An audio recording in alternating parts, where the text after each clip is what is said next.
ගෞරවනීය අපේ හාමුදුරන් වහන්සේලාගෙන් අවසරයි. වේදිකාවේ ඉන්න ජාතික ජනබලවේගයේ ලේකම් වෛද්‍ය නිහාල් ලබේසිංහ සුර ඇතුළු ජාතික ජනබලවේගයේ ජාතික විධායක සභාව නියෝජනය කරන සහෝදරවරුන් සහෝදරිය ඒ වගේම අද දිනේ අපි විසින් කොළඹ දිස්ත්‍රික්කයට නායකත්වය දීම සඳහා කොළඹ දිස්ත්‍රික් විධායක සභාව තෝරාපත් කරගනු ලැබුවා.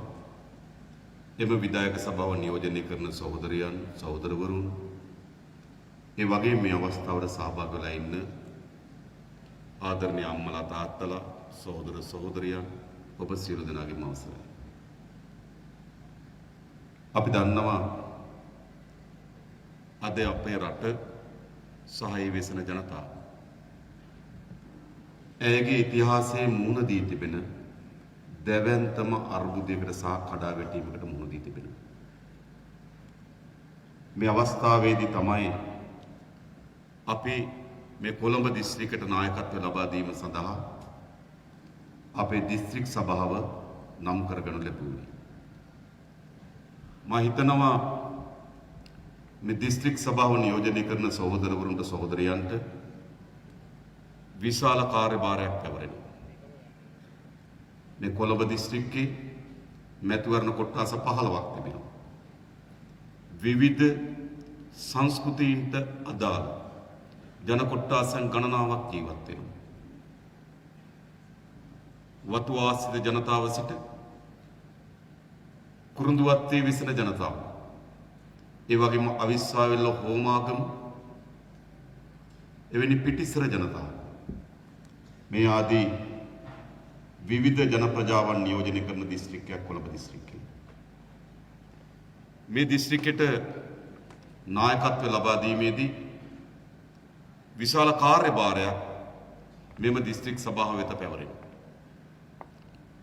අපට දැඩි විශ්වාසයක් තිබෙනවා මෙම දිස්ත්‍රික් සභාව කොළඹ දිස්ත්‍රික්කයේ ජාතික ජන බලවේගය ඉහළින්ම ඔසවා තැබීම සඳහා ශක්තිය සහ ධෛර්යය තිබෙන බව. මොකද අද ගම්වල ජනතාව අපි එනකම් බලාගෙන ඉන්නේ.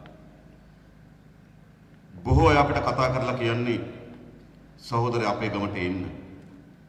අපිත් එක්ක කතා කරන්න. අලුත් පිරිසක් අපිට ඇවිල්ලා තිබෙනවා මුණ ගැහෙන්න. විවිධ ව්‍යාපාරික ප්‍රජාවන් අපිට කියන අපේ නගරේ ව්‍යාපාරික කණ්ඩායම් අපි එකතු කරන්න. ඕගොල්ලෝ ඇවිල්ලා කතා කරන්න. අපේ හාමුදුරන් වහන්සේලා පූජකතුමන්ලා අපිට ආරාධනා කරන්න. එම ශේස්ත්‍රවල කණ්ඩායම් අපිත් එක්ක සාකච්ඡාවකට සූදානම්. ඔබ එන්න. එහෙනම් මොකද තියෙන්නේ?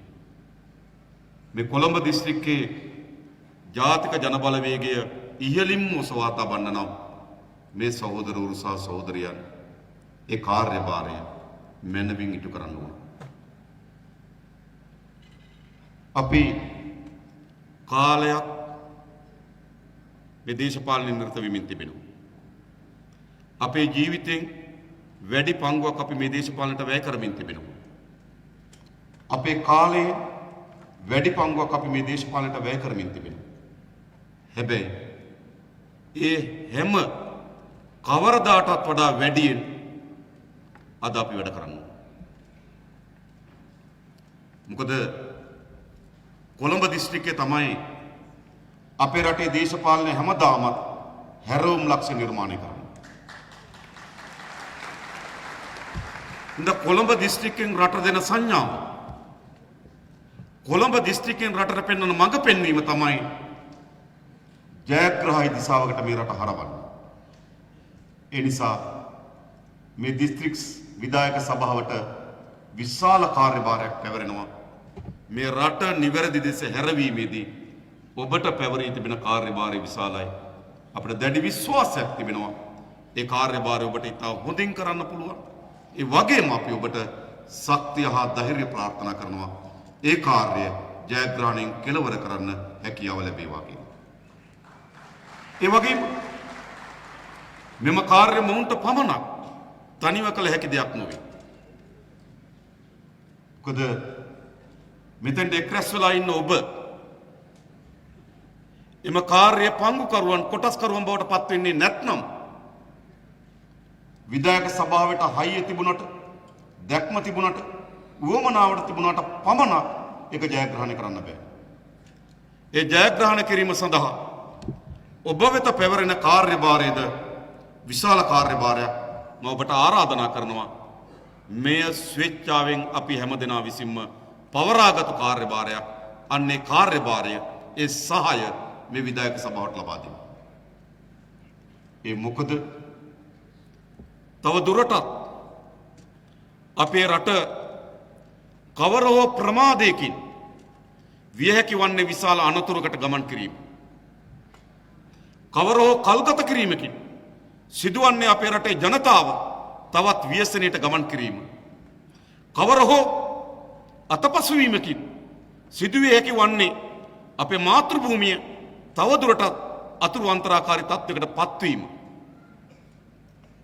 එනිසා අපට තිබෙන්නේ ප්‍රමාද නොවි අතපසුවීම ඇති නොකොටගෙන මේ කාර්යභාරය මැනවින්ම ඉටු කළ යුතුයි. ඒ සඳහා මා අප සූදානම්. ඔබගේ දායකත්වය, ඔබගේ මැදිහත් වීම, ඔබගේ සහාය අත්‍යවශ්‍යයි. මේ රටේ පොදු ජනතාවගේ සහාය අවශ්‍යයි. එයි අපි ගත්තොත් අද අපි රටේ තත්ත්වය දැන් වෙලාව 6:10යි. අපි කීයට ඉවර කරමුද? නේද? හොඳයි නේද නැත්තම්?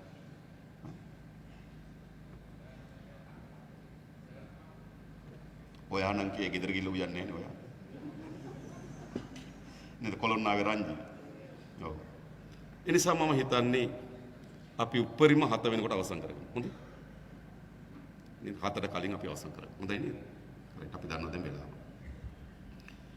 එතකොට අද අපේ මාතෘ භූමියත් අපේ රටේ ජනතාවත් ඇයගේ ඉතිහාසයේ විශාලම ඛේද වාචකයකට මුහුණ දී තිබෙනවා. මා දන්නවා මෙතෙන්ට එනකොට ඔබගේ රටේ මහරගමට ඇවිල්ලා යලි ගමන් කරන්න පුළුවන් තරමේ තෙල් ප්‍රමාණයක් තියෙනවද කියලා මනලා බලනවා. ඔබ පාරට බහින්න කලින් ඔබගේ බයිසිකලේ ටැංකිය හොල්ලලා බලනවා. ගමන ගිහිල්ලා එන්න ප්‍රමාණي තෙල් ප්‍රමාණයක් ටැංකිය තුල තිබෙනවද කියලා. ඒ වගේම අපේ දරුවන්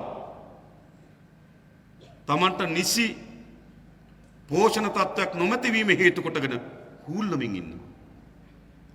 ආණ්ඩුවේ වාර්තා කියනවා අවුරුදු 4ට වඩා අඩු දරුවන්ගෙන් 44% බහුවිධ ඌනතාවයන්ගෙන් පෙළෙන බව. දරුවන්ගෙන් 44%ක් අවුරුදු 4ට වඩා අඩු අපේ ලදරු. අපේ දරුවන්ගෙන් 33%ක් අවුරුදු 4ට වඩා අඩු දරුවන්ගෙන් 33%ක් පෝෂණ ඌනතාවයෙන් පෙළෙනවා. වයසට සරිලන ලෙස ශරීරයේ වර්ධනය වෙලා නැහැ. වයසට සරිලන ලෙස ශරීරයේ උසක් නැහැ. වයසට සරිලන ලෙස දඟලන්නේ නැහැ, පනින්නේ නැහැ, දුවන්නේ නැහැ. අපේ දරුවන්ගෙන් 3න් 1ක් අද මෙම ව්‍යසනයට මුහුණ දී තිබෙනවා. අපේ ගැබිණි අම්මලාගෙන් 21ක් රක්තහීනතාවයෙන් පෙළෙනවා. අපි දන්නවා අපේ රටේ සංස්කෘතිය අනුව ගැබිණි අම්මාට තමයි එකම බිත්තරේ හරිගෙනලා තම්බලා කන්න දෙන්නේ. අසල්වැසිය විසින් ආහාර වේල සකස් කරලාගෙන දෙන්නේ. එහෙම සංස්කෘතියක් තිබුණු රටේ අද අපේ ගැබිණි මව්වරුන්ගෙන් 21ක් ලේහිගකමින් රක්තහීනතාවයෙන් පෙළෙනවා. ඇය බිහි කරන දරුවා නිරෝගී සම්පන්න දරුවෙක් වේවිද? විවිධ රෝගාබාධ වලට ගොදුරු වූ පුරවැසියන් රෝලේ ඇඳේ තමට නිසි පරිදි අවශ්‍ය ඖෂධ ලබා ගන්න බැරිව ජීවිතයත් අතර ජීවිතයත් මරණයත් අතර සටනක යෙදෙනවා. සමහර අය දුරකථනයෙන් අහලා කියනවා සහෝදර මගේ තාත්තා පිළිකා රෝගවලේ මේ වර්ගේ බෙහෙත ගේන්න කියලා දොස්තර මහත්තයා කිව්වා. බෙහෙත හොයාගන්න තැනක් තියෙනවද කියලා අපෙන් අහනවා. අපේ වෛද්‍යවරුන්ගෙන් අහනවා. ලෙඩට බෙහෙතක් නැතුව ඖෂධයක් නැතුව ජීවිතයත් අතර මරණයත් අතර සටනකට අපේ රටේ පුරවැසියන් යොමු කොට තිබෙනවා. සාධාරණද? ඈත ගම්වල ජීවත් වෙන ගොවි අම්මා තාත්තා යල් කන්නේ ආරම්භයේදී ඊතා හොඳින් වගාව ආරම්භ කරලා දැන් වගාවේ නිල්ල පැහැෙන ගොයම දිහා බලාගෙන සතුටුණු ගොවි ජනතාව තමන් වගා කරන ලද මිරිස් ගහේ තමන් වගා කරන ලද එළවලු කොටුවේ මල පූදින දිහා පළ දරන දිහා බලාගෙන සතුටුණු ගොවි ජනතාව අද කුඹුරට වෙලා හේනට වෙලා හූල්ලමින් ජීවත් වෙනවා.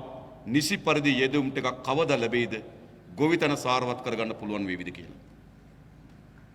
අපේ රටේ තරුණ තරුණිය තමන්ගේ අනාගතය පිළිබඳ මුළු අපේක්ෂාවන් බිඳ වැටිලා ඉවරයි. තමන්ට හොඳ විවාහයක් කරගත හැකි වේවිද? දරු මල්ලන් ඇති කරගත හැකි වේවිද? ඊටමත් හොඳ නිවසේක ජීවත් විය හැකි වේවිද? සුරක්ෂිත අනාගතයක් පිළිබඳ විශ්වාසයක් තිබිය හැකිද කියලා විශාල අපේක්ෂා බංගත්වයකට අපේ රටේ තරුණ තරුණයන් පෙළඹී තිබෙනවා. පාස්පෝර්ට් කාර්යාල පිරී ඉතිරී යන තරමට පෝලිං ගහලා තිබෙනවා මේ රට අත්හැරලා යන්න. ඔබ හිතන්නේ මෙහෙම රටක අපි ජීවත් විය යුතුද? මා හිතනවා අපි හැමදෙනාගේම වගකීම. මේ අනේක විද දුක්ඛ දෝමනස්යන්ට මුහුණ දී තිබෙන අපේ රටේ ජනතාව, අපේ ඥාතීන්, අපේ මිතුරන්, අපේ අසල්වැසියන්, අපි මුහුණ දී තිබෙන මේ ව්‍යසනේ අපේ පුරවැසියන් මුදාගත යුතු නැද්ද? හෘද සාක්ෂියක් තියෙන හැම පුරවැසියම, හදවතේ තෙතමනයක් තියෙන හැම පුරවැසියම, අනෙක් කෙනා පිළිබඳ ලෙන්ගතුකම, දයාව, අනුකම්පාව, මිනිසත්කමක් තිබෙන හැම පුරවැසියම මේ ව්‍යසනයට එරෙහිව නැගිටින්න ඕන. මේ ව්‍යසන ඉදිරියේ ඇස් පියාගෙන ඇහෙන්නේ වගේ ඉන්න කිසිදු පුරවැසියෙක් තවදුරටත් අපේ පුරවැසියන් නොවේ, අපේ මිතුරන් නොවේ, අපේ ඥාතීන් නොවේ, අපේ අසල්වැසියන් නොවේ. මේ වෙලාව අපි කරන්න ඕන මේ වැඩේ. මේ කිසිසේත්ම ස්වභාවික ව්‍යසනයක ප්‍රතිඵලයක් නොවේ. මහා දැවැන්ත ගම් වතුරක් ගලලා භවභෝග සියල්ල විනාශ වෙලා, සතා සිව්පාවා විනාශ වෙලා ඇති වෙච්ච ස්වභාවික ව්‍යසනයක ප්‍රතිඵලයක් නොවේ. මා කුණාටුවක් හමලා සියලු ගොඩනැගිලි දේපල විනාශ වෙලා ඇති වෙච්ච ස්වභාවික ව්‍යසනයක් නොවේ. එහෙම ව්‍යසනයක් නම් අපි හැමදෙනා මේක දරාගෙන, අපි හැමදෙනා මේක ඉවසගෙන එක්සත්ව නැගිටින්න පුළුවන්. හැබැයි මේ ස්වභාවික ව්‍යසනයක ප්‍රතිඵලයක් නොවේ. අපේ මාතෘ භූමිය, අපේ රටේ ජනතාව පාලනය කරන පාලක කණ්ඩායම් දශක ගණනාවක් තිස්සේ වපුරන ලද බීජවල ප්‍රතිඵලය, ක්‍රියාත්මක කරන ලද දේශපාලන ප්‍රතිඵලය, ක්‍රියාත්මක කරන ලද ආර්ථික පිළිවෙතේ ප්‍රතිඵලය, මේ කිසිදු ස්වභාවික අතුරුවන්තරාකාරී තත්වයක් නොවේ. මේ දශක ගණනාවක් අපේ රට පාලනය කරන ලද දේශපාලන අධිකාරීන්ගේ දේශපාලනයේ ආර්ථික ප්‍රතිපත්තියේ ව්‍යසනය. ද රනිල් වික්‍රමසිංහ පාර්ලිමේන්තුවේදී කියනවා දැන් එයා අර්බුදයේ ප්‍රකාශකයා. එයා තමයි මේ අමාරුකම කියන්න පටන් ගන්න තියෙන්නේ. එක දවසක් කියනවා තව එක දවසකට විතරයි තෙල් තියෙන්නේ. තව දවසකට කියනවා සතියක් විතරයි ආහාර තියෙන්නේ. තව දවසක ඇවිල්ලා කියනවා රුපියල් ට්‍රිලියනයක් කෝටි ලක්ෂයක් මුදල් අච්චු ගහන්න වෙයි කියනවා. තව දිනයක ඇවිල්ලා කියනවා වේල් දෙකක් කන්න වෙයි කියනවා. ඔව්, ආර්ථික අර්බුදයේ දිසාවට යමින් තිබෙනවා. හැබැයි කතෘ කවුද? කවුද කතෘ? රනිල් වික්‍රමසිංහ ව්‍යසනයේ ප්‍රකාශකයා. එහෙත් රනිල් වික්‍රමසිංහ කතෘ හංගනවා. කතෘ අඥාතයි. රනිල් කතා කරන්න වැඩිපුර කර්මකාරකවල. කතෘ අඥාත. දැන් කතෘ කවුද? රනිල් වික්‍රමසිංහ මෙම අර්බුදයේ මෙම ව්‍යසනයේ නිර්මාපකයෙක්. විසඳුම් කරුවෙක් නොවේ. ඔහු මෙම අර්බුදයේ නිර්මාපකයෙක්. ගෝඨාභය රාජපක්ෂ මෙම අර්බුදයේ වර්තමාන නියෝජිතයෝ. මහින්ද රාජපක්ෂ මෙම අර්බුදයේ වර්තමාන නියෝජිතයෝ. මේගොල්ලෝ තමයි මේ අර්බුදයේ නිර්මාපකයෝ. ඒ නිසා මේ අර්බුදයෙන් අපි ගොඩ එන්න. මේ අර්බුදයෙන් ගොඩ එන්න නම් අපිට මාර්ග දෙකක් තිබෙනවා. ගත යුතු ක්‍රියාමාර්ග අනිවාර්ය දෙකක් තිබෙනවා. එකක් තමයි මේ පැරණි විනාශකාරී දේශපාලන සංස්කෘතියෙන් අපේ රට මුදව ගන්නවා. බොහෝ අය මේ අර්බුදය ගැන කතා කරන්න පටන් අරන් තිබෙන්නේ ආර්ථිකය. ධන ඍණගෙන, ගෙවුම් ශේෂයේ හිගේගෙන, නේද? වෙළඳ ශේෂයේ හිගේගෙන, උද්දමනය මේ වගේ ආර්ථික විද්‍යා කරුණු මත මේ අර්බුදය විග්‍රහ කරන්න හදනවා. අපි දන්නවා මේ අර්බුදයට ආර්ථික විද්‍යාත්මක කරුණු තියෙනවා. හැබැයි මේ හැමදෙනාම බොහෝ මාධ්‍ය, බොහෝ විචාරකයන්, බොහෝ දේශපාලන ව්‍යාපාර මේ අර්බුදයේ දේශපාලන පැතිකඩ හංගනවා. මේ අර්බුදයේ ආර්ථික ප්‍රතිපත්තියක ප්‍රතිඵලයක් පමණක් නොවේ. මේ අර්බුදය අනුගමනය කරන ලද දේශපාලන ප්‍රතිපත්තියේ ප්‍රතිඵලයක්. ඒ නිසා මේ අර්බුදයෙන් ගොඩ එන්න නම් ආර්ථික ප්‍රතිපත්තියේ වෙනසක් වගේම මේ දේශපාලන සංස්කෘතියේ වෙනසක් අත්‍යවශ්‍යයි. මොකද්ද මේ දේශපාලන සංස්කෘතිය? වංචාව, දූෂණය, නාස්තිය, අපරාධ පිරුණු දේශපාලන සංස්කෘතිය. රටේ ජනාධිපතිවරයා ඔහු අපරාධකරුවෙක්. ඔහුට මිනිමැරුම් චෝදනා තිබෙනවා. රටේ ජනාධිපතිවරයා. රටේ ජනාධිපතිවරයා වංචනිකයෙක්. ඔහුට හොරකම් පිළිබඳ චෝදනා තිබෙනවා. අධිකරණයේ නඩු තිබුණා. හැබැයි ඒ නඩු වලින් ඔහු නිදහස් වුණේ අධිකරණයේ නඩු විභාගයට ලක් කරලා නෙවෙයි.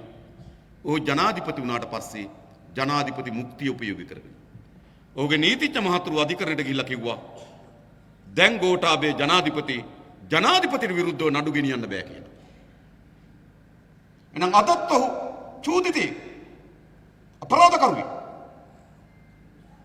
අපරාධකරුවෙක් වංචනිකයෙක් අධිකරණයේ චූදිතේ ලංකාවේ මහ පුටුවේ ඉන්නේ. මොකද්ද රට වෙන්නේ? දෙවෙනි පුටුව. ඒ කියන්නේ පාර්ලිමේන්තුවේ ගත්තොත් ගෝඨාභය රාජපක්ෂට වෙනම අසුනක් වෙන් කරලා තිබෙනවා. මාස 3කට සැරයක් විතර එනවා. මාස 3 එන දවසේ වාඩි වෙනකම් පුටුව හිස්ව තියෙනවා. ඒ ආගේ පුටුව. වෙන කවුරුත් වාඩි වෙන්නේ නැහැ. එතනින් යනකොට සැලුට් එකක් ගහලා යනවා සමහර මන්ත්‍රීවරු. මම පුටුවක් තියලා තියෙනවා. ඒ පුටුවට එහා පැත්තේ ඉන්නේ කවුද? එහේ පුටුවට එහා පැත්තේ ඉන්නේ රනිල් වික්‍රමසිංහ. ඔහු අපේ රටේ මූල්‍ය අපරාධකරුවෙක්. අපේ රටේ ජාතික සම්පත් කිසිදු ආර්ථික විද්‍යාත්මක පදනමකින් තොරව විකුණා දමපු කෙනෙක්. අපේ රටේ තෙල් සංස්ථාව සතුව තිබුණ වැදගත් ආයතනයක් නැව්තෙල් අංශය. අපි ඩොලර් වලින් තෙල් ගෙනල්ලා ඒ තෙල් නැව්වලට ගහලා ඒ නැව්වලට ගහන තෙල් වලින් අපිට යන තෙල් වියදමෙන් භාගයක් විතර අපි ඉපෙව්වා ඩොලර්. ඒක මැරයින් සර්විස් කියන සමාගම හදලා ඉන්දියානු IOC සමාගමට විකුණුවේ රනිල් වික්‍රමසිංහ. පසුව නඩුවකදී ආපහු ආවට පස්සේ මහින්ද රාජපක්ෂ ආයෙ වික්කා. ඔන්න රනිල් මහ බැංකු බැඳුම් කර ගනුදෙනුවේ මූලික නූල් සූත්‍රකාරය. අද මහ බැංකුවේ අධිපති නන්දලාල් මහත්මයා පාර්ලිමේන්තුවේ කෝප් කමිටුව හමුවේ මහ බැංකුවේ වංචා දූෂණය සිදු වූ ආකාරය ඒට අර්ජුන මහේන්ද්‍රගේ තියෙන සබත්තාවේ රනිල් වික්‍රමසිංහගේ තියෙන සබත්තාවේ සියල්ල එළිදරව් කරපු කෙනා මහ බැංකුවේ දැන් ඉන්න අධිපතිතුමා. හැබැයි එතුමා ඉන්නේ රනිල් බාරේ. රනිල් නන්දුන හිරේ බාරේ. මොකද වෙලා තියෙන්නේ? දෙයා තමයි අගමැතිට එහා පැත්තේ පුටුවේ කෙනා. ජනාධිපතිට එහා පැත්තේ පුටුවේ. ජනාධිපතිට මෙහා පැත්තේ පුටුවේ මහින්ද රාජපක්ෂ. එයා අපේ රටේ අපරාධ සහ වංචනක පිළිබඳව පාර්ලිමේන්තුවේ මූණට මම කියලා තියෙනවා. ඔහුට අපේ රටේ මේ කිසිදු වැදගත්කමක් නොමැති ආර්ථික සංවර්ධන යෝජනා හේතු කොටගෙන චීන සමාගම් කප්පම් ගෙව්වා. ඒ කප්පම් ගෙවපු චෙක්පත් අංක ඒ වගේ මුදල් ප්‍රමාණය මම පාර්ලිමේන්තුවේදී මහින්ද රාජපක්ෂගේ කෙලින් කිව්ව මූණ. ඔව් ඔළුව වනලා අනුමත කළා. ඔන්න පාර්ලිමේන්තුව ඊළඟ පුටුව. රනිල්ට එහා පැත්තේ පුටුව ප්‍රසන්න රණතුංග. කප්පංකාරය. මහා අධිකරණින් පුරවැසියන් බියවද්ද කප්පම් ගැනීමේ වරදකරු කෙනෙක්. අධිකරණයෙන් දඩයක් ගෙව කෝටි 2.5ක්. ලේසි නෑ. මෑත කාලේ මා දැකලා නේ අධිකරණයේ කෝටි 2.5ක දඩයක්. කෝටි 2.5ක දඩයක් ගෙවුවා. ලක්ෂ 10ක වන්දියක් නියම කරා. ඔව් නැවත අභියාචනයක් කරලා තියෙන එක ඇත්ත. නීති ශාස්ත්‍රයේ යාළුවෝ අපිට කතා කරලා කියනවා ඔය අභියාචනය කරාට ඕක දිගටම යන්නේ නැතිව මගින් අයින් කරගනි. මොකද දඬුවම අත්තිට උලන්න තියෙන්නේ. සමහර විට අභියාචනා කරන අධිකරණේ දඬුවම ස්ථිර කරන්න පුළුවන්. අත්තිට එක අයින් කරන්න පුළුවන්. ඒ නිසා ඕක දිගිඩියාවෙන් නිකන් නන්දුවක් එඳ යන්න ඉඩ අඩුයි කියලා. ඉතින් ප්‍රධාන මහාධිකරණයකදී කප්පම් වලට වගකිය යුතු කෙනා. කප්පම් ගත්ත කියලා මහාධිකරණේ ඔප්පුණු කෙනෙක්. අද අපේ රටේ ආණ්ඩු පක්ෂ ප්‍රධාන සංවිධායක. නාගරික සංවර්ධන ඇමති. නිවාස සංවර්ධන ඇමති. කාලය පොලිස් ඇමති. ඔගොල්ලෝ හිතනවාද මේ දේශපාලන සංස්කෘතිය අපේ රට හදයි කියලා? ප්‍රසන්න රන්තුංග දැන් වාඩි වෙලා ඉන්න පුටුවේ කලින් වාඩි වෙලා හිටිය ජොන්ස්ටන් පනාන්දු.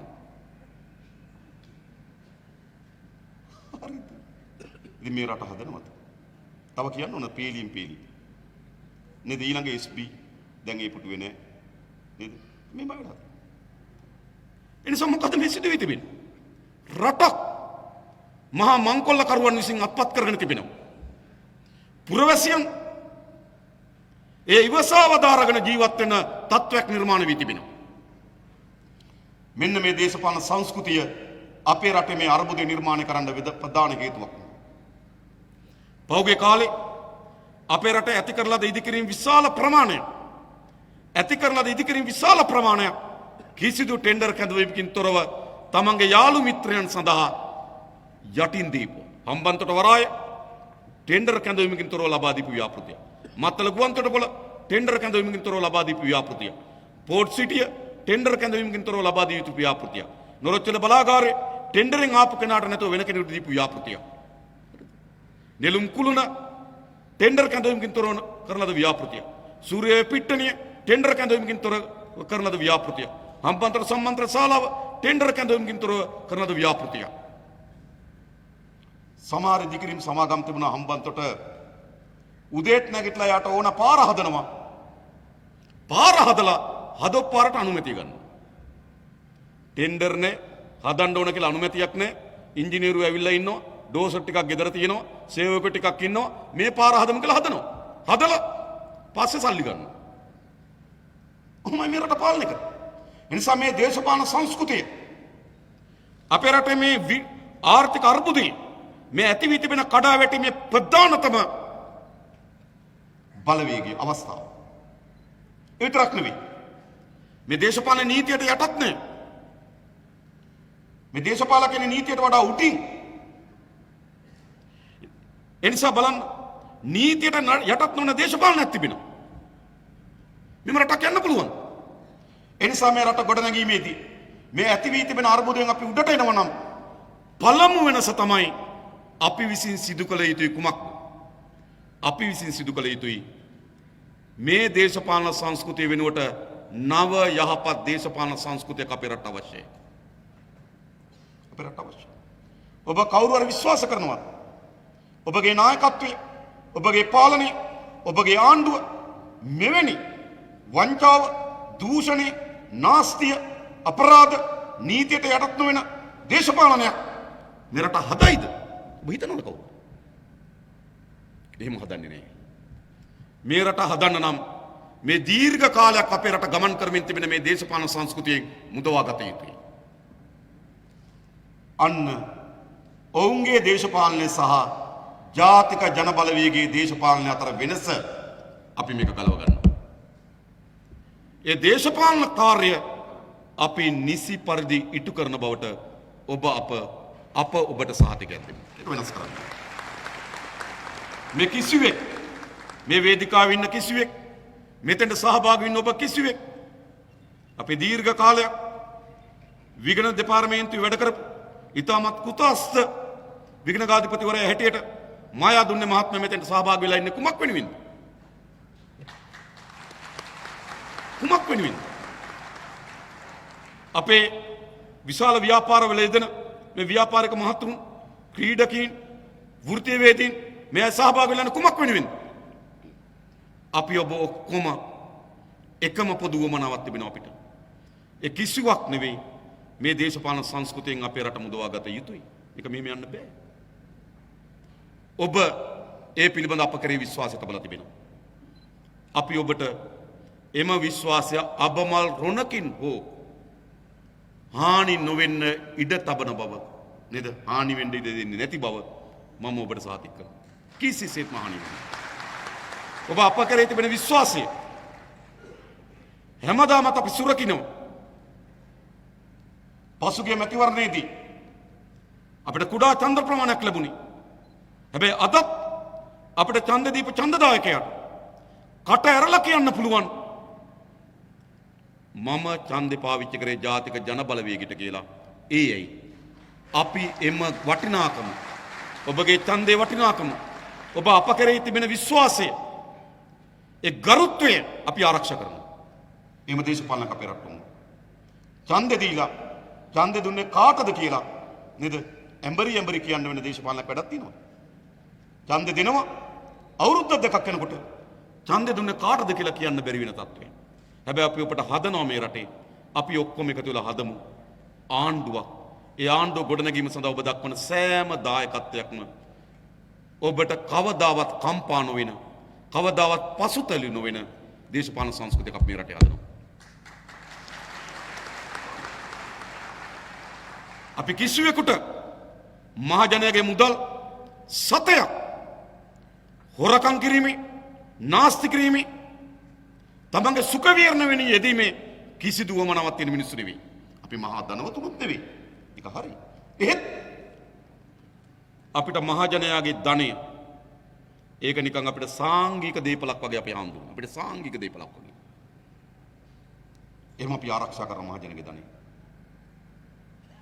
මා පාර්ලිමේන්තුවේ අවුරුදු 22ක් මා අමාත්‍ය දුර දරලා තිබෙනවා අවුරුදු 1කමාරකට කිට්ටු කාලයක්. හැබැයි මහජනයාගේ සතයක් අපි අවභාවිතා කරලා නැහැ, නාස්ති කරලා නැහැ, හොරකම් කරලා නැහැ. අපේ සහෝදරවරු පාර්ලිමේන්තුව පළාත් සභාව ප්‍රාදේශ සභාව නියෝජනය නොකර ගම් ඇතුලේ නගර ඇතුලේ ස්වේච්ඡාවෙන් මේ දේශපාලනය කරනවා. සමහර අය අහනවා උඹලා ඔය තරම් මැරෙන්නේ මොකටද කියලා අහන්නේ නැද්ද? අහනවා. සමහර වෙලාවට කියනවා මිනිස්සුන්ට ඕනේ නැත්නම් උඹලටයි මේක ඕන කියලා. එම අපෙන් අහනවා. කියනවා. සමහර වෙලාවට ඡන්ද ප්‍රතිඵලයක් ආවට පස්සේ කියනවා අනේ සහෝදර වැඩක් නැහැ. ඕගොල්ලෝගේ වැඩක් බලාගෙන කරගන්න ජනතාවට කියලා වැඩක් නැහැ කියලාත් අපිට බනිනවා. එහෙත් අපි පවරාගත්තු වගකීමක් තියෙනවා. අත් නොහරින වගකීමක් තිබෙනවා. මේ රටේ මේ දේශපාලන සංස්කෘතිය වෙනස් කිරීමේ ඒ වගකීම අපි බාරගෙන තිබෙනවා. අපි අත්හරින්නේ නැහැ. අපි කරනවා. වංචාව නතර කර මතක තබා ගන්න. මේ වංචාව කියලා කියන සහෝදර සහෝදරි හොඳට තේරුම් ගන්න. මෙය ඒ වෙලාවේ ගන්න කොමිස් කුට්ටිය නෙවෙයි.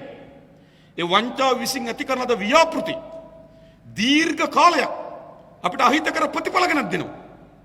අදත් භාණ්ඩාගාරයට හම්බන්තොට වරායේ බර අදත් භාණ්ඩාගාරයට නෙළුම් කුළුණ බර අදත් භාණ්ඩාගාරයට මත්තල ගුවන්තොට බල බර අදත් භාණ්ඩාගාරයට සූර්යවේ පිට්ටනිය බර අදත් භාණ්ඩාගාරයට හම්බන්තොට සම්මන්ත්‍ර ශාලාව බර අදත් භාණ්ඩාගාරයට බෝ කොන්ක්‍රීට් වනාන්තර බර. හැබැයි අල්ලස දූෂණය කියලා කියන්නේ ඒ වෙලාවේ ගත්තු කොමිස් මුදල. හැබැයි අර්බුදයේ තියෙන එක නෙවෙයි. ඒ වෙනුවෙන් ඇති කරලාද ව්‍යාපෘති දිගු කාලයක් අපිට බරක්. භාණ්ඩාගාර වැය ශීර්ෂය. ඉස්පිරිතාලට බෙහෙත් දෙන්න තියෙන සල්ලි වලින් හම්බන්තොට වරායේ ණය වාරිකය ගෙවුණා. ඉස්පිරිතාලට බෙහෙත් දෙන්න තියෙන සල්ලි වලින් නෙළුම් කුළුණ ණය වාරිකය ගෙවුණා. දරුවට කිරිපිට ගේන්න තියෙන සල්ලි වලින් සූර්යව පිට්ටනිය ණය වාරිකය ගෙවුණා. දරුවට පාසල් යන පාසලේ පාසුකම් සපයන්න තියෙන සල්ලි වලින් මත්තල ගුවන්තොටුපළේ වාරිකය ගෙවුණා. මොන සිද්ධ වෙලා තියෙනද? අදත් බරක් කියනවා. එනිසා මේ දේශපාලන සංස්කෘතිය තමයි මේ ආර්ථික විනාශ කරන ප්‍රධානම සාධකය. ඒ අල්ලස දූෂණය නතර කරන දේශපාලනයක් අවශ්‍යයි. අන්නේ දේශපාලනය ජාතික ජනබලවේගයේ පමණක් ඉටු කරනු ලබන දේශපාලනය. වෙන කවුරුත් එක් කරන්නේ. මත තියාගන්න. එක එක කාලෙට එක එක වේශයෙන් වංචාවට දූෂණයට නාස්තියට එරෙහිව තටුපරවාගත් කණ්ඩායම් වෙනවා. ඒ කිසිවෙක් ඒක කරන්නේ නැහැ. ඒකල හැකි වන්නේ අපට පමණයි අපි විතරයි. විතරක් නෙවෙයි. නාස්තිය නතර කරන්න ඕන. වංචා කළ දේපල පවර ගන්න ඕන. ඒ වංචනිකයන් හිරේ යවන්න ඕන. අද පෝලිම් වල 11 දිනකට වඩා වැඩි ප්‍රමාණයක් මිය ගියා. අදත් අප අතර ජීවත් වෙමින් මේ වාතලේ හුස්ම ගන්න හිටපු අපේම මිනිස්සු ඩීසල් පෝලිමේ මිය ගිහිල්ලා වැටෙනවා. ගෑස් පෝලිමේ මිය ගිහිල්ලා වැටෙනවා. ගෑස් පුපුරලා මැරෙනවා. රඹුක්කනදී ඒ වේදනාවට එරෙහිව පාරට ආපු අයට වෙඩි තියලා ඝාතනය කරනවා. මේ අපරාධ කරුණු දඬුවම් දෙන්න ඕනේ නැද්ද? දඬුවම් දෙන්න. ඒ නිසා ලෝකේ කොහේ හැංගිලා පැනලා ගියත් බැසිල් උඹට බේරෙන්න බෑ කියන්නේ. එහෙම බේරෙන්න බෑ. මේ ආර්ථිකයක් මේ තරම් අවපාතයකට දාලා මේ තරම් මිනිස් ජීවිත අනතුරකට ලක් කරලා දරුවන් කුසගින්නට එහලලා රෝගියා ඇඳේ මරණ තත්ත්වයකට ඇති කරලා පැනලා යන්න පුළුවන්. රට වග කියන්න. අන්න එහෙම ආණ්ඩුවක් අපි හදන්න. ජනතාවට වග කියන ජනතාවට වග වෙන පාලනය. මේ පාලනයෙන් ජනතාවට වග කියන්නෙත් නෑ, ජනතාවට වග වෙන්නෙත් නෑ. අපි ගොඩනගන්නේ ජනතාවට වග කියන ජනතාවට වග වෙන දේශපාලනය. ඒ වැඩේ අපි කරනවා. ඊළඟ මේ ආර්ථිකය අද බොහෝ සාකච්ඡා වෙමින් තිබෙනවා මේ ආර්ථිකයෙන් ගොඩ එන්නේ කොහොමද කියලා. මේ ආර්ථිකය මා කලින් කිව්වා පරිදිම ඕපපාතික නිර්මාණය වුවක් නොවේ. දශක ගණනාවක් තිස්සේ අපේ රට අනුගමනය කළ ආර්ථික ප්‍රතිපත්තියේ ප්‍රතිවිපාක.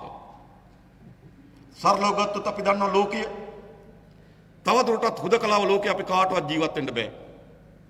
ලෝකයේ වෙළඳ පොලෙන් ගැට ගහිලා තිබෙනවා. ලෝකයේ තාක්ෂණයෙන් ගැට ගහිලා තිබෙනවා. ලෝකයේ sannivedanayen කිට්ටු වෙලා තිබෙනවා. අපි කාටවත් තවදුරටත් ලෝකෙන් විතරනු රාජ්‍යයක් නිර්මාණය කරන්න බෑ. අද ලෝකයේත් එක්ක ඉස්සරහට රාජ්‍යයක් නිර්මාණය කළ යුතු වන්නේ. ලෝකේ තාක්ෂණයෙන් පිමි ගන්නකොට ඒ තාක්ෂණය අපත් කරගන්නා ජයග්‍රහණ වේගයෙන් ලංකාවට කැඳවන රාජ්‍යයක් අපි නිර්මාණය කරන්න ඕන. ලෝකයේ කලාවේ සාහිත්‍යයේ මහා නිර්මාණ මහා කුසලතාවය නිර්මාණය කරනකොට ඒවා උරා ගන්න රාජ්‍යයක් අපි හදන්න ඕන. අපි කොහොමද කලාවේ සාහිත්‍යයේ ලෝකේ නිර්මාණ වෙමින් තිබෙන නව ප්‍රවණතාවයන් නව දක්ෂතාවයන් නව හැකියාවන් කොහොමද අපි උරා ගන්න අපේ සමාජයට කැඳව ගන්න. එහෙම රාජ්‍යයක් අපි නිර්මාණය කරන්න ඕන. ඒ වගේම තමයි ලෝකයේත් එක්ක ඉස්සරහට යන ආර්ථිකයක් අපි නිර්මාණය කරන්න ඕන. ලෝකෙන් හුදකලා වෙච්ච ආර්ථිකයක් නෙවෙයි. ඒ නිසා ලෝකයේ ආර්ථිකය අද මූලික වශයෙන් ප්‍රධාන කරුණු දෙකක් මත ගැට ගැසී තිබෙනවා. එක ලෝකයේ ඕනෑම රටක් භාණ්ඩ ආනයනය කරනවා. ලෝකයේ ඕනෑම රටක් භාණ්ඩ අපනයනය කරනවා. ලෝකයේ සඳහා පිළිගත් මුදල් ලේඛකය අපි කැමතුනත් අකමැතුනත් ඇමරිකන් ඩොලරය. ඒ සඳහා පාවිච්චි කරන්නේ ඩොලරේ මුදල් ලේඛකය. එහෙනම් අපිට පිට රටින් භාණ්ඩ ගෙන්වීම සඳහා ඩොලර් අවශ්‍ය වෙනවා. පිට රට භාණ්ඩ විකුණලා අපිට ඩොලර් අවශ්‍ය වෙනවා. ඩොලර් හම්බ වෙනවා. අපිට ණය ගෙවීම සඳහා ඩොලර් අවශ්‍ය වෙනවා. අපිට නේද සමහර ප්‍රාග්ධන වියදම් සඳහා අපිට ඩොලර් අවශ්‍ය වෙනවා. ඒ නිසා රටකට ඩොලර් රුපියනවා ඩොලර් වියදම් කරනවා. 1977 දී අපේ භාණ්ඩ විකුණලා අපිට ලැබෙන ඩොලර් වලින් අපි භාණ්ඩ ගෙනාවට පස්සේ ඩොලර් කෝටි 4ක් ඉතුරු වුණා. අපිට ධන ආනයන අපනයන අතිරික්තයක් තිබුණා. ධන එකක්. අපි භාණ්ඩ විකුණලා ලැබෙන ඩොලර් වලින් අවශ්‍ය වෙන භාණ්ඩ ගෙනාවට පස්සේ ඩොලර් කෝටි 4ක් ඉතුරු වුණා. 2021 දී අපිට භාණ්ඩ විකුණලා ලැබෙන ඩොලර් වලින් භාණ්ඩ ආනයනය කරන්න ඩොලර් කෝටි 810ක් මදි වුණා. 77 ඩොලර් කෝටි 4ක් ඉතුරු වුණා. 2021 දී ඩොලර් කෝටි 810ක් මදි වුණා. ඔන්න සංවර්ධනය ගෙන ආපු තැන. මේක 21 නෙවෙයි 80 වෙනකොට මදි වෙනවා. අපිට උපයන ඩොලර් ප්‍රමාණය මදි අපේ අවශ්‍ය වෙන ඩොලර් ප්‍රමාණයට. ඩොලර් කෝටි 200ක් ඕන නම් අපි උපයන්නේ 100ක් වගේ. උපයන ප්‍රමාණය මදි අපේ වියදමට. අපි අඩුව පුරවගත්තේ කොහොමද? අපි අඩුව පුරවගත්තේ ඉතුරු අඩුව පුරවගන්න ණයක් ගත්තා. ඉතුරු ටික පුරවගන්න තියෙන එකක් විකුණ ගත්තා. 1980 අවුරුද්දේ එකෙන් දිව්වා. 81 වෙනකොට තවත් උපයන ප්‍රමාණය අවශ්‍ය ප්‍රමාණයට වඩා තවත් අඩුයි. අඩුව සම්පූර්ණ කරගත්තේ තියෙන එකක් වික්කා අලුතෙන් ණයක් ගත්තා. 85 වෙනකොට තවත් වැඩි වුණාද පරතරය. තවත් තියෙන ඒවා වික්කා තවත් වැඩියෙන් ණයක් ගත්තා. 2010 වෙනකොට ඒත් මදි උපයන එක අවශ්‍ය ප්‍රමාණය ඊටත් වඩා වැඩි. ඉතුරුව තියෙන එකක් වික්කා ණයක් ගත්තා. 2020 වෙනකොට උපයනවට වඩා අවශ්‍ය වෙන ඩොලර් ප්‍රමාණය මදි. ණයක් ගන්න ගියා. ණයක් දෙන්නේ නැහැ කිව්වා. ඔකයි උනේ. ජාත්‍යන්තර රේටින්ස් ආයතන කිව්වා ලංකාවට ණය දෙන එක අවදානම් කිව්වා. මොකද ඉන්දියාව දන්නේ නැහැ අපේ ආර්ථිකය ගැන. ජපානය දන්නේ නැහැ අපේ ආර්ථිකය ගැන. නේද? ADP එක දන්නේ නැහැ අපේ ආර්ථිකය ගැන. ඉතින් ලෝකේ ඒ රටවල වල ආර්ථිකය ගමන් කරන දිශානතිය පිළිබඳව සංඛ්‍යා දත්ත විශ්ලේෂණය කරලා ඉදිරිපත් කරන සමාගම් තිබෙනවා. මූඩි ආයතනය, ෆිෂ් ආයතන වැනි ආයතන. ඒ ආයතන 2020 දී කිව්වා ලංකාවට ණය දෙන්නේ බලාගෙනයි කිව්වා. ඇයි? Ratings upset. අලුත් දෙයක් නෙවෙයි. කවුරු හරි ගමේ කෙනෙක් පොලි මුදලටත් ණයයි, උකස් කඩේටත් ණයයි, බඩු ගන්න කඩේටත් ණයයි, චීන මේ නේද ලංකා බැංකුවටත් ණයයි, සම්පත් බැංකුවටත් ණයයි නේද? මෙහෙම ගන්න යනකොට තව කාගෙන් හරි ණයක් ඉල්ලන්නකොට මොකද කියන්නේ? එයා ගැන දන්න කෙනා කියනවා දෙන්නේ බලාගෙනයි, දුන්නොත් ආපහු ගන්න හම්බෙන්නේ. ඒක තමයි කිව්වේ. ලංකාව ඒ ආසියානු සංවර්ධන බැංකුවටත් ණයයි, ලෝක බැංකුවටත් ණයයි, ජාත්‍යන්තර මූල්‍ය ආරමුදලට ණයයි, ඉන්දියාවටත් ණයයි, ජයිකායකටත් ණයයි නේද? චීන එක්සිම් බැංකුවටත් ණයයි, කුවේට් ආරමුදලටත් ණයයි, ජපානයටත් ණයයි, මෙහෙම තනම ණයයි. 2020 අර හිගේ පුරව ගන්න ණයක් ගන්න ගියා. ගන්න යනකොට රේටින් සමාගම් කිව්වා ණය දෙන්නේ බලාගෙනයි. ණය දෙන ඕනම කෙනෙක් අපේක්ෂා කරන්නේ කුමක්ද? ඒ ණය නැවත ලබා ගැනීම. ඉතින් කිව්වා මොකද්ද? ලංකාවට ණය දෙන්න එපා. ණය දුන්නොත් උඹලට ගන්න විදියක් නැහැ කියලා. නේද? හැබැයි ඕකම කිව්වා ග්‍රීසියට. ග්‍රීසිය ආර්ථිකය කඩා වැටෙනකොට ලෝක ජාත්‍යන්තර සමාගම් කිව්වා ඒ මූල්‍ය රේටින් සදන සමාගම් කිව්වා ග්‍රීසියට ණය දෙන්නේ බලාගෙනයි කියලා. ඒත් කබ්‍රාල් ගිල්ලගේ සල්ලි දෙමු. හරිද? ඉතින් මේ කබ්‍රාල ලෝක හැමතැනම නේ. ඉන්දියාවේ කබ්‍රාල හිටෙන අපිට ණයක් හම්බ වෙනවා. ඉතින් ණය දෙන්නේ නැතුව ගියා. විකුණන්න කියලා ලොකු දෙයක්වත් නැහැ. ලොකු දෙයක් නැහැ. ඔක්කොම විකුණන්න තියෙනවා. ඊළඟ මොකද සිද්ධ වුනේ? මහා බැංකුවේ තිබා ඩොලර් කෝටි 730ක් 2020 අවුරුද්ද දුවන්න ඒකෙන් කෝටි 400ක් වියදම් කරා. 2021 දුවන්න තවත් ටිකක් වියදම් කරා. 2022 වෙනකොට ණය දෙන්නෙත් නැහැ, විකුණන්නත් නැහැ, මහා බැංකුවෙත් නැහැ. ඊට පස්සේ තෙල් නැවක් එනවා මහමුදේ වරාය ගාවට ඇවිල්ලා ඩොලර් දෙනකම් බාන්නේ නැහැ කියනවා. ගෑස් නැවක් ඇවිල්ලා දැන් දින 25ක් ඩොලර් දෙනකම් බාන්නේ නැහැ කියනවා. මේකද කියලා තියෙනවා. අර්බුද නිර්මාණය කොහොමද? ආණ්ඩුව හදන්නේ මොකටද? තව අවුරුදු 5කින් Tamanට කොච්චර ඩොලර් ප්‍රමාණයක් අවශ්‍ය වෙනවද? ඒක උපයන්නේ කොහොමද? සරල කුඩා ව්‍යාපාරයක් වුණත් බිස්නස් ප්ලෑන් එකක් හදනවා. අවුරුද්දකට දෙකකට හදනවා. මගේ ආදායම කොහොමද? මගේ වියදම කොහොමද? ඒක තමයි ආණ්ඩුවක් මෙහෙවන්නේ ඒකට. අපිට 2030 වෙනකොට මෙච්චර ඩොලර් ප්‍රමාණයක් අවශ්‍ය වෙනවා. මෙච්චර ඩොලර් ප්‍රමාණයක් අපි උපයන්න සලස්පත් තියෙනවා. ආණ්ඩු කරන්න ඕන මොකටද? තමන්ගේ සම්පූර්ණ ව්‍යාපාරික සලස්ම ආණ්ඩු පාලනයේ සලස්ම ඒක තල්ලු කරන්න ඕන. මේගොල්ලෝ ඒව කරන්නේ පස් කපනවා, ගස් කපනවා, බාර් කරනවා, අරක් ෆැක්ටරි තියනවා, නිදන් හාරනවා. ඔන්නම අපේ ආණ්ඩු වලට වැඩ. හැබැයි ආණ්ඩු හදන්නේ මොකටද? ඒ ඉලක්කය හඹාගෙන යන්න පුළුවන් විදිහට රාජ්‍ය පාලනයේ පෞද්ගලික අංශය ව්‍යවසායකයා මෙහෙවීම තමයි ආණ්ඩුවේ කාර්යභාරය. එහෙම දෙයක් කරේ නෑ. කරේ හරි සරල දේ මොකද්ද?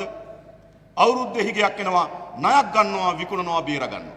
ඊළඟ අවුරුද්දේ හිගේ ලොකු වෙනවා, ආයෙ ණයක් ගන්නවා, විකුණා ගන්නවා, බේර ගන්නවා. 2020 වෙනකොට ණයකුත් නෑ, විකුණන්නත් නෑ, ඩොලරුත් නෑ. ඊට පස්සේ ඉන්දියාව කිව්වා අපි උඹලට ඩොලර් බිලියන 1 ක්‍රෙඩිට් ලයින් එකක් දෙන්න. සල්ලි දෙන්නේ.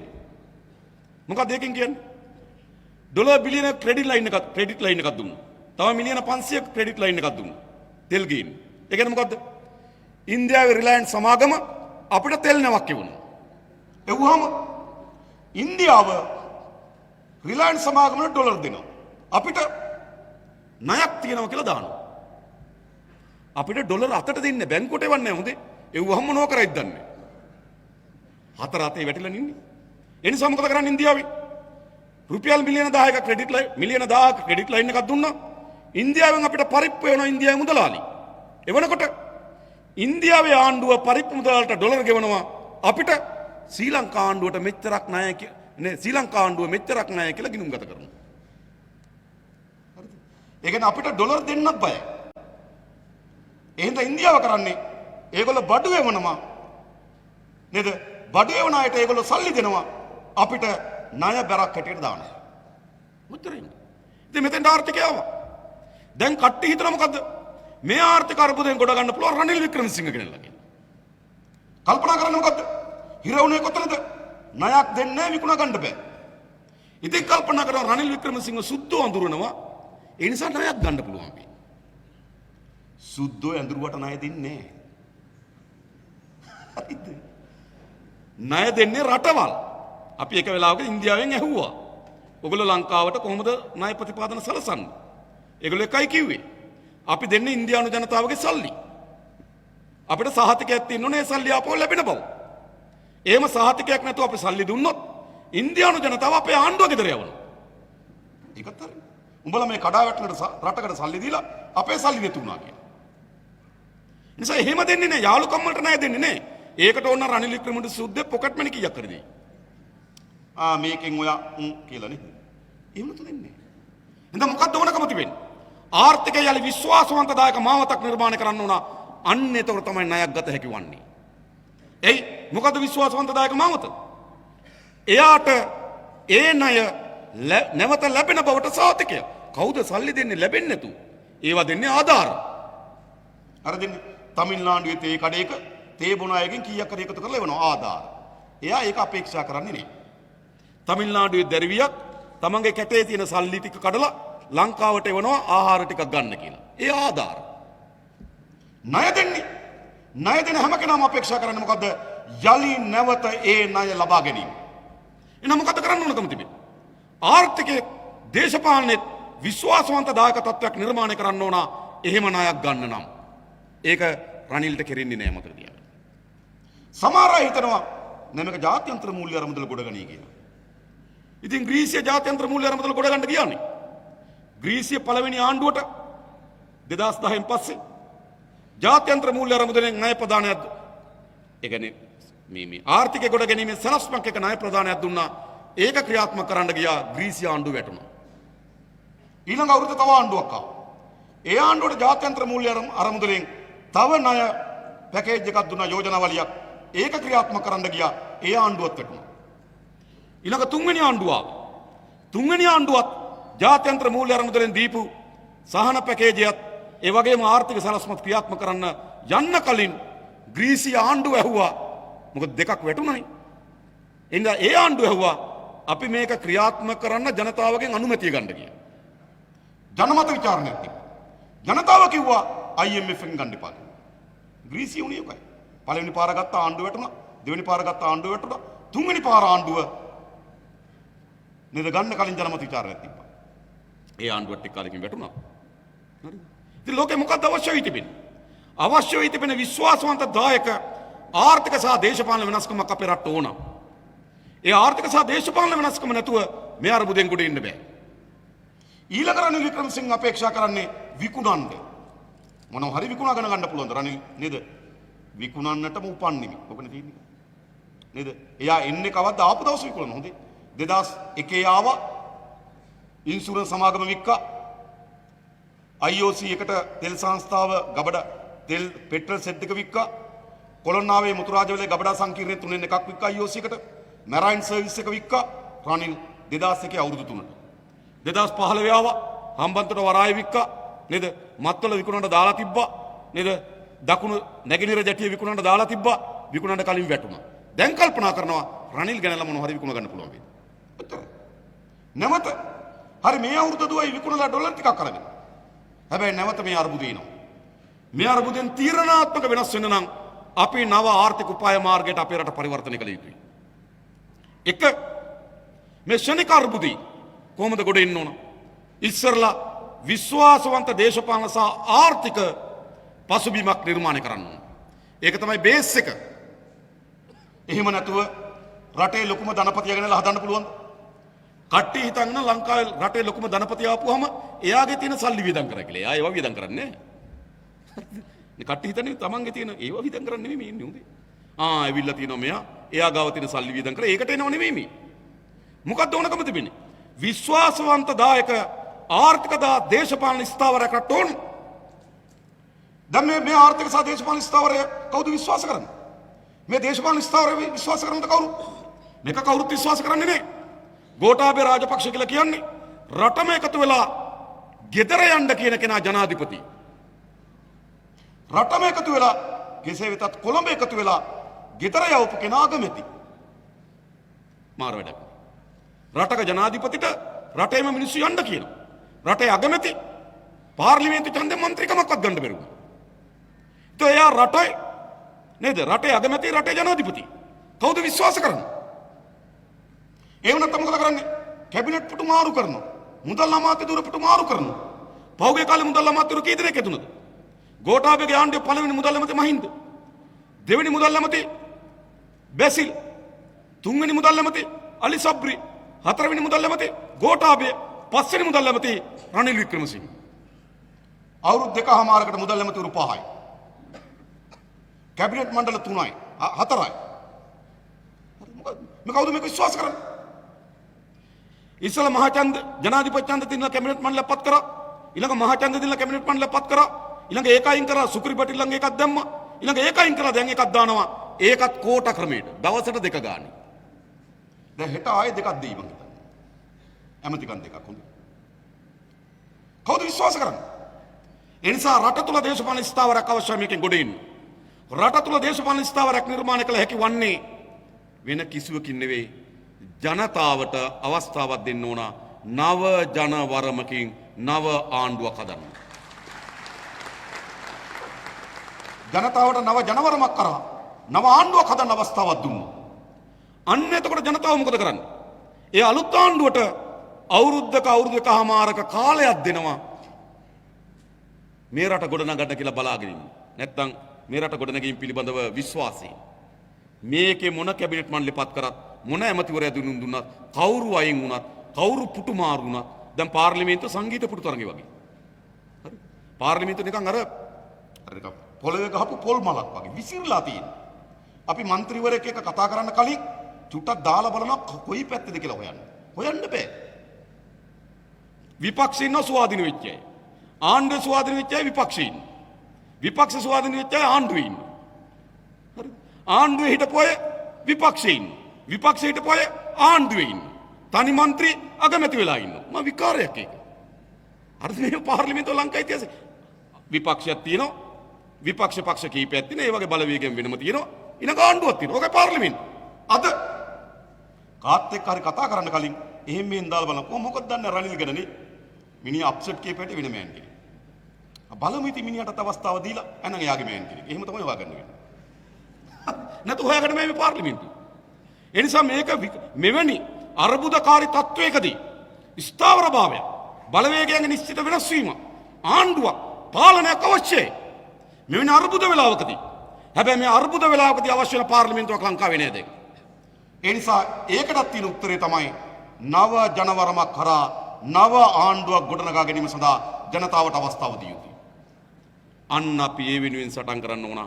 එහෙම නැතුව මේ සංගීත පුටු තරඟේ වගේ අගමැති පුටුවේ හෙට කෙනෙක් ඊළඟ කෙනෙක් ඉස්සරහා පෙළියේ තව කෙනෙක් එයා පස්ස පෙළියට එනවා එක්කෙනෙක් පස්වෙනි පෙළියට එනවා ආයා දෙවෙනි පෙළියට එනවා දෙවෙනි පෙළිය කෙනා පළවෙනි පෙළියට එනවා හිතා ගන්නවත් බෑ. හරිද? පාර්ලිමේන්තුවට ගිහලා බලමු. ඉතින් මෙහෙම ආණ්ඩුවකට යන්න බෑ. ඒ නිසා නව ජනවරමක් ලබා ගන්න ඕන. අන්න ඒක අපි වැඩේ කරන්න ඕන. ඊළඟ මේ අර්බුදෙන් ගොඩ එන්න කෙටි කාලීනව කෙටි කාලන ගොඩක් නෑ. කෙටි කාලන තියෙන්නේ ස්ථාවරත්වය හදලා යම් ණය මුදලක් ලබා ගැනීම සඳහා කටයුතු කිරීම. දෙක අරගෙන තියෙන ණයක් ගෙවා ගන්නක චුට්ටක් පස්සට දාගන්න. තුන අපිට ප්‍රධානම ඩොලර් ආදායම එන්නේ විදේශගත ශ්‍රමිකයන්ගෙන්. ඒගොල්ලෝ ආසන්න වශයෙන් ගත්ත මාසයකට මිලියන 600ක් විතර එවුවා. දැන් එවන්නේ 200ක් විතර. ඇයි? ඒගොල්ලෝ කියනවා හොරු ඉන්නකම් එවන්නේ නැහැ කියනවා. සාධාරණයි. ඒගොල්ලෝ ඩොලර් එවපුවාම මහින්ද නේද ගුවන් යානයක් හයර් කරලා තිරුපති යනවා. ඒ වයිද? නාමල් දුබායි ගිහිල්ලා ගුවන් යාන වලින් පනිනවා. දැක්කද? මේ පැරිසුට් ක්‍රීඩා කරනවා. මාලදිවයින් ගිහිල්ලා ජල ක්‍රීඩා කරනවා. හරිද? ඒ සමගත කරන්නේ විදේශගත ශ්‍රමිකයන් කියනවා විශ්වාසවන්ත සහතිකය. තමන් ලැබෙන හැම ඩොලරයකටම වග කියන පාලනයක් කිව්වොත් ඒගොල්ලෝ මේක එවනවා. දැන් මාසෙකට ඩොලර් මිලියන 600ක් කියන එක ඩොලර් මිලියන 200ට අඩු වෙලා තිබෙනවා. අන්න නැවත විදේශගත ශ්‍රමිකයන්ගෙන් තමයි අපිට තනි එකකකට වැඩිම ඩොලර් එන්නේ. ඒකට අපි බර තියෙන එක. හතරවෙනි එක නැවත සංචාරක ව්‍යාපාරය ඊළඟ අවස්ථාව වෙන ඔක්තෝබර් වල. පළවෙනි සීසන් එක අපිට නැතුව ගියා. පළවෙනි සීසන් එක නැතුව ගියා. මොකද ලෝකේ කොවිඩ් වලින් අවුරුදු දෙකක් රට වහලා ලෝකේ වහලා තිබ්බා. අපි හැමදේම අපේක්ෂා කරා. ලෝකේ අරිනවා. මේ අරින වෙලාවට ලෝකේ සංචාරක ව්‍යාපාර විශාල නැග්මක් එන්න තිබ්බා. ඒ නැග්ම ගන්න අපිට බැරි වුණා. ඒ නැග්ම ගත්ත කවුද? මාලදිවයින, සිංගප්පූරුව, මැලේසියාව, තායිලන්තය. අපිට ගන්න බැරි වුණා මේ නැග්ම. පාලකයන්ට දැක්මක් තිබුණේ. රට ලෝකේ අවුරුදු දෙකක් වහලා ලෝකේ අරනකොට සංචාරක ව්‍යාපාරේ විශාල බූස්ට් එකක් එනවා නැංබක් එනවා. මේ නැග්ම නෙලා ගන්න අපිට සලස්මක් තිබුණේ නැහැ. ජනවාරි වෙනකොට තෙල් නැහැ. ජනවාරි වෙනකොට ලයිට් නැහැ. ඉන්ටර් සුද්දත් යනවා. දැන් ඉන්න විදේශිකයත් බුකින් කැන්සල් කරනවා. දැන් එන්න ඉන්න විදේශිකයත් බුකින් කැන්සල් කරන්න පටන් ගන්න තියෙනවා. හැබැයි ඒක අපේ අවස්ථාව. ඒක තමයි ස්කයි නිවුස් එක. සම්මුඛ සාකච්ඡාවේදී රනිල් වික්‍රමසිංහ මේ ප්‍රශ්නේ අහනවා. රනිල් වික්‍රමසිංහ මොකද්ද කියන්නේ? රනිල් වික්‍රමසිංහ කියනවා නෑ උද්වේගකර අත්දැකීම් බලන්න සංචාරකයන් ලංකාවට එන්න. ගෝටා ගෝ හෝම් කියලා පෝස්ටර් එකක් අල්ලන් ඉන්නේ ලංකාවට එන්න. අවශ්‍ය නම් PM go home කියලා පිකට් බෝඩ් එකක් අරන් ඉන්න ලංකාවට එන්න. සුද්ධ වෙනවද ඒවට? බෝඩ් අල්ලගෙන ඉන්න. ඊට පස්සේ මාධ්‍යවේදී අහනවා දැන් අගමැතිට නැති ප්‍රශ්න නැති කැක්කමක් මාධ්‍යවේදියට දෙනවා. මාධ්‍යවේදී අහනවා මම මේක සීරියස්ලි අහන්න කියනවා. මොකද්ද මේ රට? මාලදිවයින සුනාමියේදී එක ගුවන්පතයක් කර සියල්ල යට වුණා. යට වුණු වෙලාවේදී මාලදිවයින සංචාරක ඇමතිවරයා BBC නිවුස් රූම් එකට ගියා. BBC නිවුස් රූම් එකට ගිහලා කිව්වා සුනාමියෙන් අපේ රට යට වෙලා තිබෙන්නේ. එක ගුවන්පතේ ඉතුරු වෙලා තිබෙන්නේ. අපි උත්සාහ කරනවා සති දෙකක් ඇතුළත අපේ ගුවන් තොටුපළ යථාවත් බවට පත් කරගන්න. අපේ රටේ ප්‍රධාන ආර්ථික සංචාරක ව්‍යාපාරය අපි ලෝකවාසී සියලු දෙනාට ආරාධනා කරනවා මාලදිවයින බලන් දෙන්න. අන්න ලෝකේ නායකයෝ. අපේ නායකයෝ ටිකට් බෝඩ් එකක් අල්ලන් ඉන්න. මොකද? අඩුම තරමේ මේ ඔක්තෝබර් මාසේ පටන් ගන්න. ඒ සංචාරක ව්‍යාපාරයේ අවස්ථාව අපි හරියට නෙලා ගත්තොත් ඩොලර් බිලියන 1.5 දෙකක් අපිට මේ මාස තුනට ගේන්න පුළුවන්. හැබැයි සලස්මක් නැහැ. ඔහේ යනවා. ඒ සඳහා ඉතින් ඒක වුණ හතරවෙනි උත්තරේ.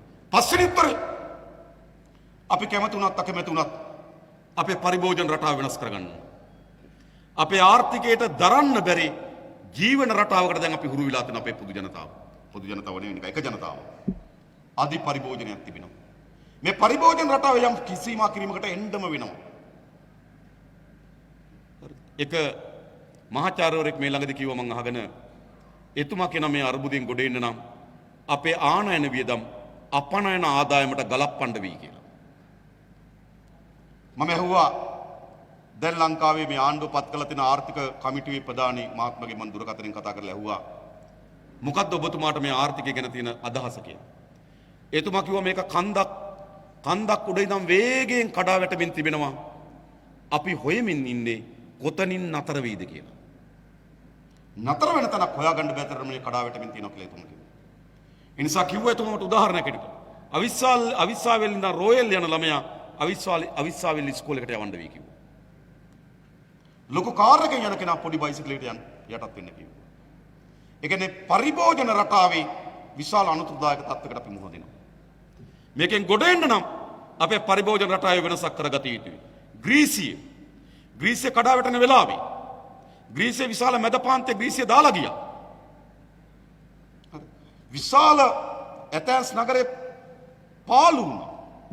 පිට්ටනිවල වල් වැදුණා. එපාර්ට්මන්ට් හිස් වුණා. ලෝකේ ප්‍රධානම නැව් අධිකාරියට ග්‍රීසිය. ඔහු තට්ටු 18ක බිල්ඩින් එකකින් පැනලා මැරුණා. ග්‍රීසිය ප්‍රධානම කර්මාන්තය නැව් කර්මාන්තය. රටක් කඩා වැටුණා. 2010 යාන්තම් හුස්මක් ගන්න තැනට රට ගෙනාවේ 2022 අවුරුදු 12ක් ගියා. ඒක වෙලාවේදී ග්‍රීසිය ප්‍රකාශන පත් කරා දවසකට වියදම් කරන්න පුළුවන් යුරෝ 20යි. කාඩ් එකෙන් ඒගොල්ලෝ වැඩිපුර කාඩ් පාවිච්චි කරන්නේ. කාඩ් එකෙන් දවසකට බැංකුව නිදහස් කරන්නේ යුරෝ 20යි. බනිස් එකයි සිගරට් එකයි කොකාකෝලා එකයි. එතෙන්ට වියදම් කප්පාදු කරා. ඉතින් මේ පරිභෝජන රටාවේ යම් වෙනසක් අවශ්‍යමයි. හැබැයි ඒක කරන්න පුළුවන් රනිල් වික්‍රමසිංහට. ඒක කරන්න පුළුවන් රනිල් වික්‍රමසිංහ පරිභෝජන රටාව වෙනස් කරන්න. ඔයාලා බලන්න ඕනේ ඊයේ නුවර ගියේ හෙලිකොප්ටරෙන් කියලා මට ආරංචි. නේද? මහින්ද ත්‍රිකුණාමල ඉඳන් කොළඹ එන හෙලිකොප්ටරේ. ඒගොල්ලෝ හෙලිකොප්ටරේ එන ගමන් පුරවැසියන්ට කියන්න පුළුවන් පරිභෝජන රටාව වෙනසක්. කියන්න බෑ. ඒ නිසා මේකෙන් ගොඩ එන්න දේශපාලකයා, ව්‍යවසායකයා, රාජ්‍ය සේවකයා, පොදු ජනය ඔක්කොම එකට පොරබැදුම් මේකෙන් ගොඩ එන්න පුළුවන්. එහෙම නැතුව මේ අර්බුදය ඕන්ඩන් ණයක් කරගෙන තියෙන එකක් විකුණලා ඊළඟ අවුරුද්දට පස්සට දාගන්න. අපි විඳින දුක මීටත් වඩා වැඩි ප්‍රමාණකින් අපේ දරුවන්ට උරුම කරලා දෙන්න පුළුවන්. ඉතින් ශනිකව මේ ආර්ථික අර්බුදයෙන් ගොඩ එන්න තියෙන මාවත ඒක. හැබැයි දිගු කාලීනව අපේ කොහොමද ආර්ථිකය ප්‍රසාරණය කරන්නේ? ග්‍රාමීය ජනතාව අතර ආර්ථිකය යන්නේ කොහොමද? ආර්ථික නව අවස්ථා ග්‍රාමීය ජනතාවට හැදෙන්නේ කොහොමද? සංචාරක ව්‍යාපාරයේ නව මානයන් අපි හොයන්නේ කොහොමද? අපේ රටේ පිහිටීමත් එක්ක අපේ රටේ නාවික කර්මාන්තය අපි දියුණු කරන්නේ කොහොමද? අපේ විශාලම සම්පත වුණු මේ මානව සම්පත දියුණු කරලා ලෝකයේ දියුණුතම සංවේදපලක් අත්පත් කරගන්නේ කොහොමද? ලෝකයේ වේගෙන් වර්ධනය වෙමින් තිබෙන IT මාකට් එකෙන් තාක්ෂණ වෙල නේද? තොරතුරු තාක්ෂණ වෙළඳපොළෙන් අපි පංගුවක් අත්පත් කරගන්නේ කොහොමද? මෙවැනි නව ආර්ථික පරිවර්තනයක් අපේ රටේ කරන්න ඕන. ඒකට අපි ලෑස්ති. ඒ සඳහා විශේෂ ආර්ථික සැලසුම් ගණනාවක් අපි හදලා තිබෙනවා. ඒ නිසා මේ රට තීරණාත්මක තැනකට අවිලා තිබෙන්නේ. මේ රට මෙතනින් එහා අපි විඳින දුක අපේ දරුවන්ට අත්පත් නොවෙන්න නම් අපි විඳින දුක්ඛ දෝමනස්නේ අපේ අනාගත පරම්පරාවට අත්පත් නොවෙන්න නම් මේ පරම්පරාව යමක් කළ යුතුයි. මේ වෙලාවේ හුස්ම ගන්න, මේ වෙලාවේ ජීවත් වෙන අපේ පරම්පරාව යමක් කළ යුතුයි. ඒ අන්කවරක්වත් නෙවෙයි මේ ආර්ථික ප්‍රතිපත්තියත් මේ දේශපාලන සංස්කෘතියත් වෙනස් කරන ගමන. ඒක වෙන මුකුත් නෙවෙයි. ජාතික ජනබලවේගයේ වෙත මේ රටේ බලය මාරු කරගන්න අවස්ථාව. අපිට මොන අදහස් තිබුණත්, මොන යෝජනා තිබුණත්, මොන සැලසුම් තිබුණත්, මොන තරම් අවංකභාවය තිබුණත්, මොන තරම් වැඩ කරන්න උවමනාව තිබුණත්, මොන තරම් කැප කරන්න ලෑස්තිලා තිබුණත් ඒ කාර්ය කරන්න බෑ. එතනින් මෙතෙන්ට අපි බලය මාරු කරගන්න නැතුව. මම ඔබලාට ආරාධනා කරන්නේ ඒ සඳහා අපි සූදානම් වෙමු. දේශපාලන ඉතාමත් හොඳ අවස්ථාවක් ලැබිලා තිබෙනවා. අද අපි කොළඹ දිස්ත්‍රික්කයේ දිස්ත්‍රික් සභාව නම් කරලා තිබෙනවා. මේ මූන් ඔබට නායකත්ව දෙවි. ඔබත් එක්ක සාමූහිකයකට වැඩ කරાવી. අපි ඔක්කොම වැඩ කරලා කොළඹ දිස්ත්‍රික්කයේ ඉහළින්ම ජාතික ජනබලවේගයේ කොඩිය ඔසවමු. රටට හොඳම සංඥාව දෙමු. හොඳම මාවත පෙන්වා දෙමු. ඒ වෙනුවෙන් අපි හැමදෙනාම වැඩ කරමු. එකතු වෙමු කියලා ආරාධනා කරමින් මම නතර වෙනවා. බොහොම ස්තුතියි හැමදෙනාටම. ජය වේවා කියලා ප්‍රාර්ථනා කරනවා.